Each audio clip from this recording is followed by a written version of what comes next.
কেমন আছো স্টুডেন্টস? আশা করছি ভালো আছো। পূর্ব পরিকল্পনা অনুযায়ী আজকের আমরা শুরু করব শিখনের পার্ট 2 অংশটি। পার্ট 2 অংশে আমরা আজকের কি কি পড়ব আগে একটু বলে নেই। প্রথমেই থাকবে শিখনের পর্যায় বা স্তর, সেই স্তরগুলোর ভাগ কাকে বলে খুব সংক্ষিপ্ত আলোচনা করব। আর সঙ্গে আলোচনা করব রবার্ট এম গ্যাগনের যে শিখন তত্ত্ব, তার শিখনের পর্যায় এবং তত্ত্বটা খুব সংক্ষিপ্ত আলোচনা করব। আর সেই সঙ্গে আলোচনা করব শিখন যে মানসিক প্রক্রিয়া কতগুলো উপাদানের উপরে নির্ভর করে, সেই উপাদানগুলো কি কি এবং উপাদানগুলো কাকে বলে তার ব্যাখ্যা খুব সংক্ষিপ্ত আকারে আজকের আলোচনা করব। শিখন একটি মানসিক প্রক্রিয়া। শিখন প্রশিক্ষণের মাধ্যমেই আমাদের আচরণের যে পরিবর্তন ঘটে তাকে আমরা শিখন বলি। এই শিখন সম্পন্ন করতে গেলে কতগুলো পর্যায়ক্রমিক বা কতগুলো স্তর অনুযায়ী এটা কমপ্লিট হয়, সেই স্তরগুলো আমরা আজকের সংক্ষেপে আলোচনা করব। স্তরগুলো আমি অলরেডি বোর্ডে লিখেছি, তোমরা একটু ফলো করো। আমরা সাধারণত তিনটে ভাগে ভাগ করি: রিটেনশন, রিকল আর রিকগনিশন। রিটেনশন, রিকল আর রিকগনিশন। রিটেনশন মানে সংরক্ষণ, রিকল মানে পুনরুদ্রেক, রিকগনিশন বা প্রত্যভিজ্ঞা। সংরক্ষণ আমরা কাকে বলবো? আমরা বিভিন্ন সময়ে বিভিন্ন প্রশিক্ষণের মাধ্যমে বা বিভিন্ন নিয়ন্ত্রিত অনিয়ন্ত্রিত বিভিন্ন জায়গা থেকে আমরা বহু জ্ঞান বা অভিজ্ঞতা অর্জন করি। সেই অভিজ্ঞতাগুলোর আমাদের স্মৃতিতে সবটুকু অংশ সংরক্ষণ হয় না, কিছু অংশ আমরা ভুলে যাই আর কিছু অংশ আমাদের তখনও পর্যন্ত স্মৃতিতে থেকে যায়।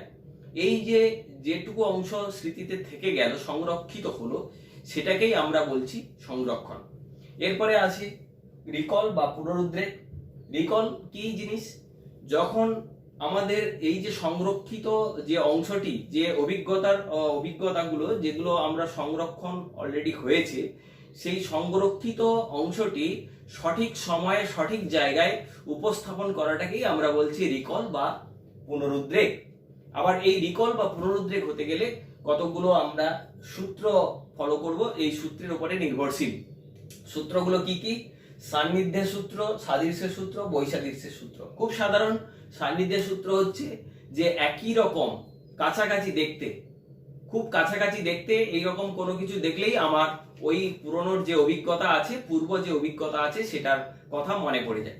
আমি দেখলাম যে কারোর একটা শার্ট দেখলাম, বন্ধুর একটা শার্ট দেখলাম, সেই শার্ট দেখে আমারও একটা ওই রকম টাইপেরই শার্ট ছিল বা ওই রকম টাইপেরই একটা সোয়েটার ছিল, সেটা দেখলেই আমার মনে পড়ে গেল, আমার ওই রিকল হলো। সেটাকেই আমরা বলছি সান্নিধ্যের সূত্র। সাদৃশ্যের সূত্র কি রকম? আমি বিয়ে বাড়িতে গেলাম বা কোথাও বেড়াতে গেলাম, আমি বাবার সাথে বেড়াতে গেছি কিংবা আমার দাদার বিয়েতে আগে বেরিয়েছি, পরে একটা বন্ধুর বিয়েতে গেলাম, একই রকম দেখছি, একই রকম। বাবার সাথে বেড়াতে গেছিলাম পাহাড়ে, ঠিক পরে আসলাম, দেখে মনে হলো যে হ্যাঁ, আমি এই ঠিক একই রকম পাহাড়ে আমি বাবার সাথেও গিয়েছিলাম, বা ঠিক একই রকম এইরকম বিয়ে বাড়ি আমার পরে একবার আগে একবার অনুষ্ঠানে আমি গিয়েছি। এই যে একই রকম সাদৃশ্য পাওয়া গেছে, সেই ধরনের সাদৃশ্য পাওয়া গেলেই আমার স্মৃতিতে যে সংরক্ষিত রয়েছে অভিজ্ঞতাগুলো, সেগুলোর বহিঃপ্রকাশ ঘটছে। সেটাকেই আমরা বলছি সাদৃশ্যের সূত্র। বৈসাদৃশ্যের সূত্র, বৈসাদৃশ্য ঠিক উল্টোটা। আমি বন্ধুর একটা কোনো কিছু দেখলাম, দেখে মনে হচ্ছে এই একদম ফালতু, ঠিক ওই রকম আমার একটা খুব ভালো জিনিস ছিল, বা এইরকম একটা কোনো কিছু আমার ভালো ছিল, বা ওরটা ভালো আমারটা খুব খারাপ হয়ে গেছিল, ঠিক উল্টো। একটা তিক্ত অভিজ্ঞতা। আমি আগের বিয়ে বাড়িতে ভালো খেয়েছি, পরে একটা বিয়ে বাড়িতে গেলাম, একদম খুব উল্টো, খারাপ হয়েছে। তাই দেখেই মনে হলো যে একটা তিক্ত অভিজ্ঞতা। এটাকে আমরা বলছি বৈসাদৃশ্যের। এরপরে আসি রিকগনিশন বা প্রত্যভিজ্ঞা। প্রত্যভিজ্ঞা আমরা কাকে বলবো? প্রত্যভিজ্ঞা হচ্ছে আমাদের স্মরণের সর্বশেষ এবং গুরুত্বপূর্ণ একটি স্তর। রবার্ট এম গ্যাগনে 1985 সালে তার দি কন্ডিশনস অফ লার্নিং গ্রন্থে প্রথম এই শিখন তত্ত্বটি প্রকাশ করেন। এখানে তিনি দেখিয়েছেন যে শিখনের 8টি স্তর, এবং এই 8টি স্তর সাধারণত একে অপরকে ছাড়া কোনো স্তরই সম্পন্ন হয় না। এখানে তিনি দেখিয়েছেন যে সবচেয়ে সহজ এবং সহজতম স্তর হলো সিগন্যাল লার্নিং বা সংকেত শিখন, আর সবচেয়ে শেষে আছে প্রবলেম সলভিং বা সমস্যা সমাধানমূলক শিখন। তিনি এখানে দেখিয়েছেন যে প্রতিটা স্তর একটার সঙ্গে একটা একে অপরের পরিপূরক। কোনো একটা স্তর যদি সম্পন্ন না হয় পরবর্তী স্তরে তার পক্ষে যাওয়া সম্ভব নয়। এবং এখানে তিনি আরেকটি জিনিস দেখিয়েছেন যে এই শিখনের পর্যায়গুলো সহজ থেকে আস্তে আস্তে জটিলের দিকে এগোতে থাকে, সহজতম অংশ থেকে আস্তে আস্তে জটিলতর বা জটিলের দিকে এগোতে থাকে। এইখানে স্তরগুলো পরপর ভাগ করা আছে, তোমরা একটু দেখো, আমি লিখেছি। প্রথমে রয়েছে সিগন্যাল লার্নিং বা সংকেত শিখন। প্রথমে আছে সিগন্যাল লার্নিং বা সংকেত শিখন। তারপরে আছে স্টিমুলাস রেসপন্স বা উদ্দীপক প্রতিক্রিয়া নির্ভর শিখন। তারপরে আছে চেইনিং বা শৃঙ্খলীকরণ শিখন চেইন সিস্টেম। ভার্বাল অ্যাসোসিয়েশন, পরেরটা দেখো, ভার্বাল অ্যাসোসিয়েশন বা ভাষাগত আনুষঙ্গমূলক শিখন। তারপরেরটা দেখো, মাল্টিপল ডিসক্রিমিনেশন বা পার্থকীকরণ শিখন। কনসেপ্ট লার্নিং বা ধারণামূলক শিখন। তারপরে আছে দেখো রুল লার্নিং বা নিয়ম নির্ণায়ক শিখন। আর সর্বশেষ আছে প্রবলেম সলভিং বা সমস্যা সমাধানমূলক শিখন। শিখনের মূল উপাদানগুলো আমরা আলোচনা করব। শিখন প্রক্রিয়া কতগুলো উপাদানের উপরে নির্ভরশীল। প্রথমে আসি আমরা পরিণমন। আমি লিখেছি অলরেডি, দেখো তোমরা। পরিণমন কাকে বলে? প্রথমে আসি। পরিণমন একটি স্বতঃস্ফূর্ত স্বাভাবিক প্রক্রিয়া। আমাদের যে স্বতঃস্ফূর্ত স্বাভাবিক প্রক্রিয়া বিকাশ ঘটে তাকে আমরা পরিণমন বলি। একটি খুব প্রচলিত প্রশ্ন আছে, খুব কমন প্রশ্ন, যে শিখন ও পরিণমনের পার্থক্য কি? এটা তোমরা একটু পড়বে, আমি বেসিক একটু আলোচনা করে দিচ্ছি। শিখন একটি অর্জিত প্রক্রিয়া, আর পরিণমন একটি স্বতঃস্ফূর্ত স্বাভাবিক প্রক্রিয়া যা ব্যক্তির নিয়ন্ত্রণাধীন নয় এবং যা অনুশীলন নির্ভর নয়, কিন্তু শিখন অনুশীলন নির্ভর ইত্যাদি। আমরা পরে আসি যে শিখনের পরিণমনের কিছু বৈশিষ্ট্য। পরিণমন একটা নির্দিষ্ট বয়স পর্যন্ত চলতে থাকে। শিখন আমরা আমৃত্যু পর্যন্ত পড়তে পারি, কিন্তু পরিণমন একটা নির্দিষ্ট বয়স পর্যন্ত হয়। পরিণমন কারোর নিয়ন্ত্রণাধীন নয়, বিভিন্ন বিকাশ তার স্বাভাবিক এবং স্বতঃস্ফূর্ত গতিতে এগোতে থাকে। এইভাবে পরিণমনের বৈশিষ্ট্য আমি একটু সংক্ষিপ্ত আলোচনা করলাম। এরপরে আরো বিভিন্ন পয়েন্ট আমরা ব্যবহার করতে পারি। এরপরেই চলে আসি প্রেরণা বা মোটিভেশন।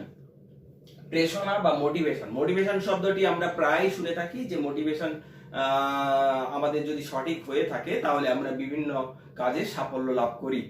এবার মোটিভেশন শব্দটি ল্যাটিন শব্দ থেকে এসেছে, মুভার্স বা চলন প্রক্রিয়া বা বুক থেকে এসেছে, যে যা আমাকে চালিত করে, আমাকে এগিয়ে নিয়ে যেতে সাহায্য করে, সেই রকম ভাবনা থেকেই মোটিভেশন শব্দটি এসছে।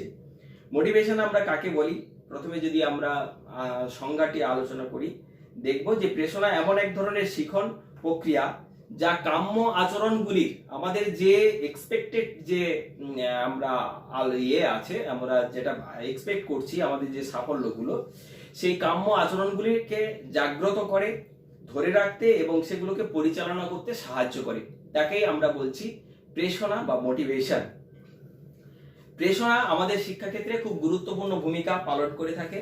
আমাদের যদি সঠিক মোটিভেশন হতে থাকে, আমাদের লক্ষ্য এবং অন্যান্য বিষয়ের উপরে যদি সঠিক মোটিভেশন হতে থাকে, তাহলে আমরা সাফল্য খুব দ্রুত পেতে পারবো। বিভিন্ন মনোবিদ বিভিন্নভাবে এটাকে ব্যাখ্যা করেছেন, আমি খুব সংক্ষিপ্ত একটু আলোচনা করলাম। প্রেরণার বৈশিষ্ট্যগুলো যদি আমরা আলোচনা করি, যে আভ্যন্তরীণ প্রক্রিয়া, ধারাবাহিক প্রক্রিয়া, এগুলো ধারাবাহিকভাবে আমাদেরকে যদি কোনো বিষয় মোটিভেশন করানো হয়, তাহলে আমাদের সাফল্য আসার সম্ভাবনা বেশি ভালো আছে। এরপরে চলে আসি মনোযোগ বা কনসেন্ট্রেশন একটা গুরুত্বপূর্ণ বিষয়, যে আমাদের যে কোনো শিখন বা আমাদের আচরণের পরিবর্তনের ক্ষেত্রে কোনো বিষয়ে যদি সঠিক কনসেন্ট্রেশন থাকে, তাহলে আমরা সাফল্য বেশি ভালোভাবে পেতে পারি। তা মনোযোগ আমরা কাকে বলে? প্রথমে যদি সংজ্ঞাতে আসি, যে মনোযোগ হলো উদ্দীপক নির্ভর, নির্বাচনধর্মী, অস্থায়ী এবং পরিবর্তনশীল সচেতন একটি মানসিক প্রক্রিয়া। মনোযোগের কতগুলো বৈশিষ্ট্য আছে, আমরা অনেক পয়েন্টের মধ্যে থেকে কতগুলো গুরুত্বপূর্ণ পয়েন্ট এখানে আলোচনা করছি। যে মনোযোগ উদ্দীপক নির্ভর, কোন উদ্দীপক আমাকে কোন জায়গায় মনোযোগ করতে সাহায্য করে, কোন উদ্দীপক আমাকে কোথাও মনোযোগ দিতে বেশি সাহায্য করে। এবং মনোযোগ পরিবর্তনশীল, আমরা এক জায়গায় মনোযোগ বিভিন্ন জায়গায় বিভিন্ন সময়ে আমরা পরিবর্তন হতে পারে। মনোযোগ উদ্দেশ্যমূলক, আমার যদি কোনো বিষয়ের প্রতি উদ্দেশ্য থাকে এবং তাহলে সেখানে আমার কনসেন্ট্রেশনটা অনেক বেশি থাকে। নির্বাচনধর্মী, অনেক রকমের বিষয় থাকে, তার মধ্যে থেকে আমরা কোনো বিষয়ের উপরে মনোযোগ বেশি করেই দিতে থাকি। আর মনোযোগ একটি ধারাবাহিক প্রক্রিয়া, কোনো আমাদের যদি বিষয় খুব পছন্দের বিষয়ে আমরা পেয়ে যাই, সেটাতে আমরা ধারাবাহিকভাবে মনোযোগ দিতে থাকি। মনোযোগ কতগুলো বিষয়ের উপরে নির্ভর করে, সেই বিষয়কে আমরা দুটো ভাগে ভাগ করি, একটাকে বলা হয় বস্তুগত বিষয় আর একটাকে বলা হয় ব্যক্তিগত বিষয়। বস্তুগত বিষয় কি কি, কিভাবে আমাদের মনোযোগকে আকর্ষণ করে, কোন বিষয়ের তীব্রতা, যদি অনেক তীব্র আকার কোনো কিছু থাকে তাহলে আমরা আমাদের মনোযোগ সেখানে আকর্ষণ করে। কোথাও দাম করে বোম পড়েছে, তাহলে আমার মনটা ওখানে চলে যাবে, আমি ভাববো ওখানে কি ঘটেছে কি না হয়েছে। ভোরের সকালবেলা খুব জোরে যদি বাঁশি দিয়ে চলে যায় কোনো কিছু, ট্রেন চলে গেল, তাহলে আমরা সেটা মন দিয়ে শোনার মনোযোগ আমাদের ওখানে চলে যায়। এরপরে আসি বস্তুগত, আরো অনেক আকার, অনেক বড় কিছু আকার বা অনেক ক্ষুদ্র কিছু আকার যেটা আমাকে অ্যাট্রাকশন বাড়িয়ে তোলে, সেগুলো আমাদেরকে মনোযোগ দিতে সাহায্য করে। স্পষ্টতা, স্থায়িত্ব, অবস্থিতি ইত্যাদিও আমাদের কাছে গুরুত্বপূর্ণ ফ্যাক্টর। যদি স্পষ্ট কোনো জিনিস আমার সামনে উপস্থিত হয় তাহলে আমরা সেখানে মনোযোগটা বেশি দিতে পারি। অস্পষ্ট জিনিস হলে বা কোনো ক্ষণস্থায়ী কোনো জিনিসের প্রতি আমাদের মনোযোগ কম থাকে। ব্যক্তিগত কি কি, ব্যক্তিগত আমার আগ্রহ, প্রবৃত্তি, আবেগ, অভ্যাস, অভিজ্ঞতা, সেন্টিমেন্ট, এগুলো যেখানে যেভাবে আমাদের মনোযোগ দিতে সাহায্য করে। তোমরা জানো কোনো বিষয়ের প্রতি আমার যদি আগ্রহ বেশি থাকে তাহলে সেখানে আমি মনোযোগ দেব। আমার যদি কোথাও আবেগ থাকে, আমার কিছু আবেগতাড়িত কিছু বিষয় থাকে, তাহলে সেখানে আমার মনোযোগ চলে যাবে। এছাড়া আমাদের দৈনন্দিনের অভ্যাস, অভিজ্ঞতা, সেন্টিমেন্ট, জীবনাদর্শ, আমি এমন একটা আদর্শকে আমার জীবনের সাথে মিলিয়ে দিয়েছি, সেই জীবনাদর্শের তাগিদে আমি কোথাও এগোতে থাকবো, মনোযোগ দিতে থাকবো ইত্যাদি। এরপরে আমরা চলে আসি আগ্রহ বা ইন্টারেস্ট। ইন্টারেস্ট কথাটির ব্যুৎপত্তিগত অর্থ আমরা প্রথমে জানার দরকার। ইন্টারেস্ট একটি ল্যাটিন শব্দ। ইন্টারেস্ট যার অর্থ হলো আমার স্বার্থের সঙ্গে যা প্রয়োজন সেটাকে আমরা বলছি ইন্টারেস্ট। ইন্টারেস্ট বা ইন ম্যাটার বা ইন কনসার্ন, ইন ম্যাটার বা ইন কনসার্ন ল্যাটিন শব্দ, যার থেকে এসেছে ইন্টারেস্ট। ইন্টারেস্ট কি, আমি আরেকবারও রিপিট করছি, যে স্বার্থের সাথে জড়িত সেই সব বিষয়গুলোকে আমরা বলি আগ্রহ। আগ্রহের বৈশিষ্ট্য আমরা খুব সংক্ষেপে যদি একটু আলোচনা করি, যে বিকাশধর্মী, বংশগত ও অর্জিত। হ্যাঁ, আগ্রহ বংশগত এবং অর্জিত দুই ভাবেই হতে পারে। বংশগত, বংশ পরম্পরায় আয়ুর্বেদের ব্যবসা করছে, দাদু ব্যবসা করতো, ও করছে, নাতি করবে, এরা বংশ পরম্পরায় ওই বিষয়ের প্রতি আগ্রহ তৈরি হয়েছে। আবার অর্জিত, আমার বাবা কাকা কেউ উকিল ছিল না, আমি উকিল হয়েছি, আমার ইচ্ছা হয়েছে উকিল হবো, আমার ইচ্ছা হয়েছে আমি আয়ুর্বেদের চিকিৎসা করবো। বংশ পরম্পরায় সঙ্গীত শিল্পী হয়ে যাচ্ছে। হ্যাঁ, অনেকে আছে বাবা সঙ্গীত শিল্পী ছিল, দাদু সঙ্গীত শিল্পী ছিল, সেও সঙ্গীত শিল্পী হয়েছে। আবার অনেকে তাদের পুরুষ কেউ এই ধরনের পেশায় ছিল না, সে নিজের আগ্রহের তাগিদে হয়েছে, তাকে আমরা বলছি যে বংশগত বা অর্জিত, দুই ভাবেই হতে পারে। সমাজ ও পরিবেশ নির্ভর একটি বিষয়। ইন্টারেস্ট, আমার পরিবেশ কোন কোন দিকে আমাকে প্রভাবিত করছে, সেটা একটা গুরুত্বপূর্ণ ফ্যাক্টর। আর সমাজ কি চাইছে সে তার উপরেও কিন্তু আমার ইন্টারেস্ট বা আগ্রহ নির্ভরশীল। এরপরে চলে আসি যে আমাদের শিক্ষা ক্ষেত্রে শিক্ষায় আগ্রহের ভূমিকা কি। শিক্ষায় আগ্রহ খুব গুরুত্বপূর্ণ ভূমিকা রোল প্লে করে, কারণ আগ্রহ ছাড়া আমাদের শিখন বা শিক্ষার কার্যটি সম্পন্ন করা সম্ভব নয়। কারণ আগ্রহ আমাকে সক্রিয় করে তোলে। আমি সক্রিয়ভাবে কোথাও অংশগ্রহণ করতে চাইলে আগ্রহ আমার কাছে থাকতে হবে। অনুপ্রেরণা দেয়, আমাদেরকে অনুপ্রেরণা দেয় কোনো বিষয়ের প্রতি শিক্ষার ক্ষেত্রে। উজ্জ্বল ভবিষ্যৎ গড়ে তোলার একটা চেষ্টা করে, আমাদের দক্ষতা বৃদ্ধি করে দেয়, সৃজনশীল ক্ষমতার বিকাশ, আমাদের মধ্যে যে বিভিন্ন ক্রিয়েটিভ বিষয় রয়েছে সেগুলোর বহিঃপ্রকাশ ঘটাতে সাহায্য করে আগ্রহ, শিক্ষামূলক বা বৃত্তিমূলক বিভিন্ন নির্দেশ দান করে, যার থেকে আমি বিভিন্ন ভাবে প্রতিষ্ঠিত হতে পারি। লার্নিং চ্যাপ্টারের সর্বশেষ পার্ট 3 অংশটি আসছে। তোমরা কোন রকম প্রশ্ন থাকলে, পড়াশোনা সম্পর্কিত প্রশ্ন বা জিজ্ঞাসা থাকলে তোমরা কমেন্ট করে আমাকে জানাও, আমি তোমাদের যথাসম্ভব উত্তর দেওয়ার চেষ্টা করব। তোমরা সুস্থ থাকো, ভালো থাকো, আর পরের অংশে তোমাদের সঙ্গে দেখা হচ্ছে।